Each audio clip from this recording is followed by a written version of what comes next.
कल्याण डोंबिवली महापालिकेमध्ये पूर्ण खड्ड्यांचं साम्राज्य होतं। अनेक वेळा आयुक्तांना अधिकाऱ्यांना निवेदनं दिली, समजावून सांगितलं, परंतु कानाडोळा करत होते थोडा। मग शिवसेनेने आपल्या पद्धतीने मागील 3 दिवसापूर्वी आयुक्तांची भेट घेतली आणि आयुक्तांना सगळ्या गोष्टी समजावून सांगितल्या।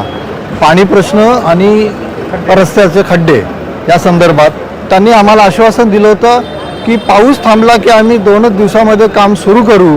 काम सुरू झालेलं आहे आणि त्याच्यामुळे आम्ही नागरिकांच्या वतीने, पक्षाच्या वतीने प्रशासनाचा, आयुक्तांचा आभार व्यक्त करतो की त्यांनी काम सुरू केले, पण काम थांबवू नये अशी आमची त्यांना विनंती आहे। काम जर थांबलं तर पुन्हा एकदा जो आम्ही त्या दिवशी निलेश शिंदेंच्या शहरप्रमुखाच्या मार्गदर्शनाखाली जो आम्ही त्यांना निवेदन दिलं होतं आणि जो इशारा दिला होता, जर त्यांनी काम थांबवलं, पूर्ण केलं नाही तर तो इशारा आम्ही पूर्ण करणार।